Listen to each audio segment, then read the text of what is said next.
Bien, monsieur le grand rabbin, messieurs les présidents, mon cher René, mon cher Richard, mesdames, messieurs, chers amis, c'est un moment particulier que l'on vit à Sarcelles où nous ne faisons jamais les choses comme ailleurs.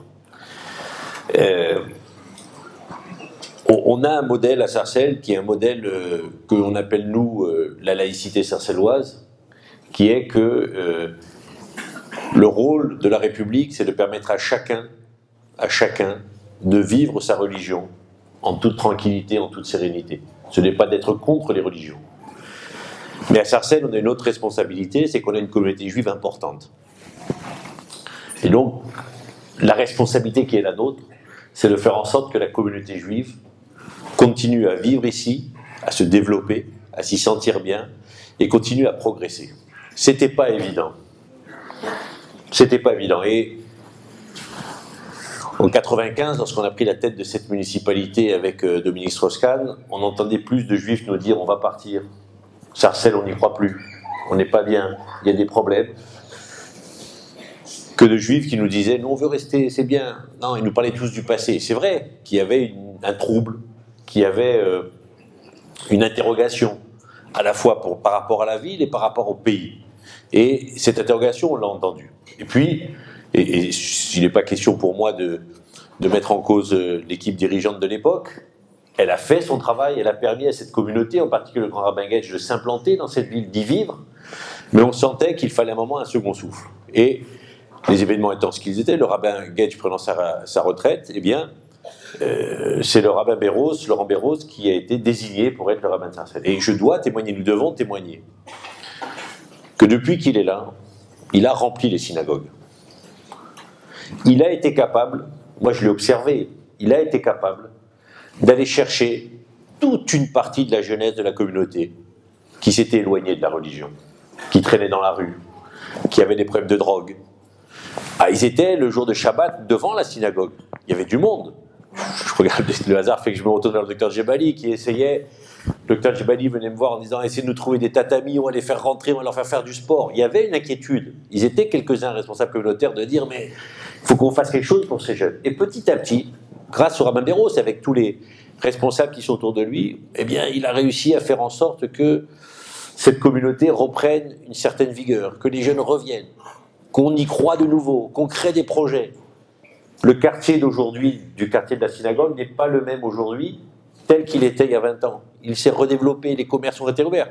Et moi, je peux témoigner qu'il a installé des jeunes, aidé des jeunes à s'installer, pour créer des commerces, pour y croire. Et ce modèle-là, nous, Sarcellois, comme c'est notre quotidien, on ne voit plus la réalité des choses. On croit que c'est normal. Mais, mes amis, regardez ce qui se passe ailleurs. Allez pas très loin de là, à Garges-les-Gonesse. Allez à Seine-Saint-Denis. Allez à Aulnay. Allez à Bobigny. Allez dans d'autres communes de banlieue. Les gens de la communauté juive sont obligés de partir. Sont obligés de partir parce qu'ils ont peur, parce qu'ils sont agressés, parce qu'il y a des problèmes, parce qu'ils sont tout seuls, parce que les synagogues ne sont pas en bon état, parce qu'il y a des choses qui se passent comme ça. Nous, ici, on croit que c'est normal. Non, c'est pas normal. Ce qui se passe à Sarcelles, c'est quelque chose d'anormal, mais dans le sens d'extraordinaire. Alors pourquoi ? C'est très facile pour moi de dire parce qu'il y a un excellent maire. C'est facile de dire, mais non. Pourquoi ça se passe bien ? Pourquoi ça se passe bien ? Parce que vous avez la chance d'avoir des responsables communautaires, et un rabbin en particulier, qui est capable de dire les bonnes paroles au bon moment, aux bonnes personnes. Si vous saviez le nombre de fois où le rabbin m'appelle pour dire, monsieur le maire, là, attention, là. Et ça, c'est important pour un élu que je suis. Moi, je ne peux pas tout, je ne sais pas tout, je ne suis pas capable de tout faire. S'il n'y a pas un responsable qui a la bonne interprétation, la bonne analyse, qui est capable de passer le bon message au bon moment, tous les meilleurs élus, tous les meilleurs préfets, tous les meilleurs commissaires ne peuvent rien si on n'a pas à côté de nous un responsable. Alors, parce qu'il y a eu, voilà, à Sarcelles, on a été capable de faire le rabbin Béros, la municipalité, les autorités, René le disait, Richard, que ça se passe bien parce que voilà, les bonnes personnes étaient au bon endroit. Et ce modèle-là, il nous est regardé, envié par tout le monde.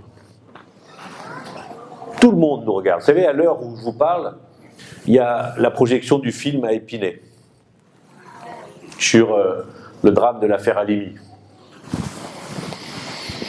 Il y a quelques semaines, nous inaugurions ici une stèle que je n'aurais pas voulu inaugurer. Celle qui commémore la mémoire de la famille Sandler et Monsonego. Comment peut-on imaginer que dans notre pays, en 2012, on tue les enfants parce qu'ils étaient juifs? Qu'un autre Français, certes pris en main par des réseaux, mais un Français tue d'autres Français parce qu'ils étaient juifs en 2012. On n'est pas en 40, en 41, en 42. On est en 2012 en France.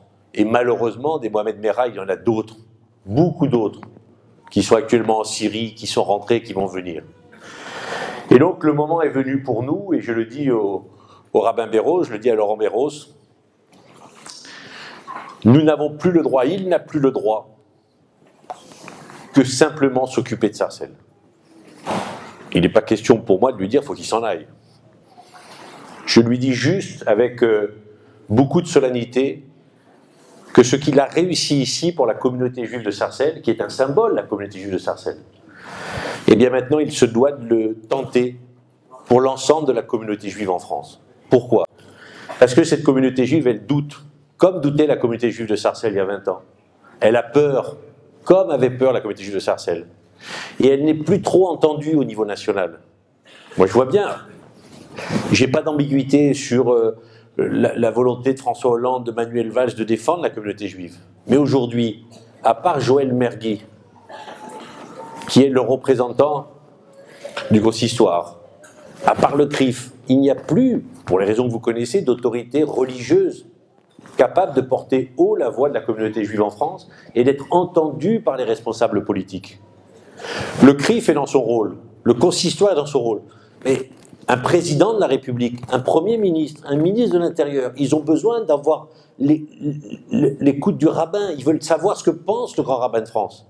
Et un pays comme le nôtre ne peut pas vivre sans un grand rabbin de France, qui soit écouté, entendu. Et donc, la responsabilité qui est la nôtre à Sarcelles, c'est d'essayer d'exporter notre modèle. Alors moi, je le dis, et je le dis aujourd'hui, pas parce que je suis l'ami de Laurent Béros. Quand on est l'ami de quelqu'un, il faut lui dire la vérité. Si je pensais sincèrement que Laurent Béros n'avait pas les qualités, et que je n'étais ici que parce que j'ai son ami pour lui faire plaisir, je ne serais pas dans mon rôle. L'heure est grave. La communauté juive en France est inquiète. Les juifs se posent la question de savoir s'ils doivent rester en France ou pas. Et la communauté juive, parce qu'elle est inquiète, a besoin d'avoir un leader religieux qui va être capable de dire les choses, de rassurer la communauté juive, de permettre aux synagogues dans les endroits les plus relégués de se remplir de nouveau, de croire en nouveau à la France et en la religion. Et c'est maintenant qu'il faut le faire. Et l'homme de la situation, c'est Laurent Béros. J'en suis mais intimement convaincu, parce que je l'ai vu agir. J'ai vu comment il a su faire. Et je sais qu'il pourra le faire. Et je sais qu'il doit le faire. Pour lui, mais surtout pour la communauté, et j'allais dire pour la France.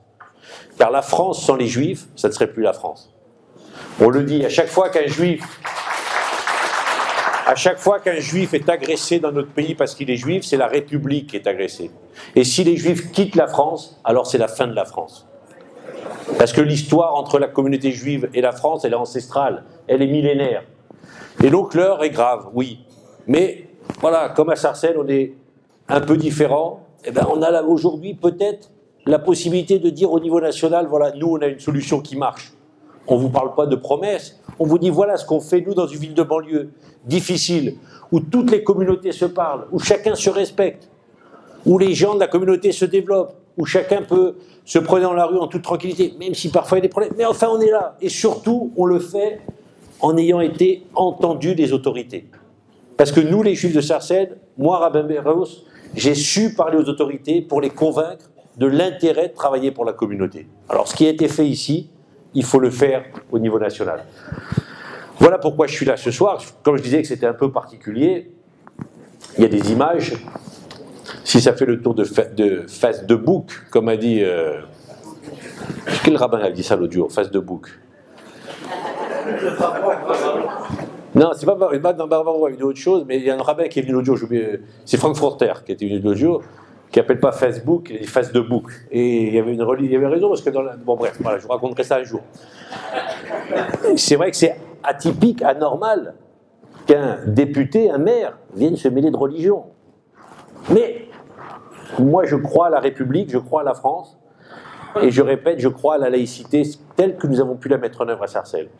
Et comme on est beaucoup critiqué, beaucoup regardé, eh bien, il faut peut-être maintenant expliquer aux autres pourquoi ça marche ici et pourquoi ça ne marche pas ailleurs. Bien entendu, j'y ai aussi un intérêt personnel, au-delà de l'amitié, je répète, pour Laurent Bayrou, c'est que j'en ai assez que l'on parle en marge de Sarcelles depuis 50 ans. Encore récemment, à la télé, ils ont passé une émission, on regardait ça, on avait l'impression que c'était le Bronx, alors que sincèrement, là, on a la possibilité de faire en sorte que justement notre modèle exceptionnel puisse être exporté, qu'on puisse parler de nous en bien, en disant, ben voilà, ils ont fait quelque chose d'extraordinaire, et on va essayer de le faire au niveau national. Donc on a aussi un intérêt, nous, Sarcellois, à ce que ça se passe bien. Parce que Laurent Bayrou, c'est une carrière nationale, parce que c'est intéressant pour nous, disons les choses, c'est bien pour lui, c'est bien pour la communauté juive, mais c'est aussi bien pour la ville.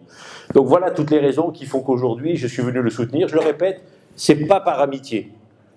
C'est parce que je crois sincèrement que mon ami Laurent Bayrou, c'est l'homme de la situation. S'il n'était pas l'homme de la situation, je ne serais pas là ce soir. Voilà, je vais m'arrêter parce que j'étais trop long, mais l'heure est grave, solennelle, importante, et je suis sûr que tous ensemble, et surtout avec lui, nous pouvons encore réussir de grandes choses.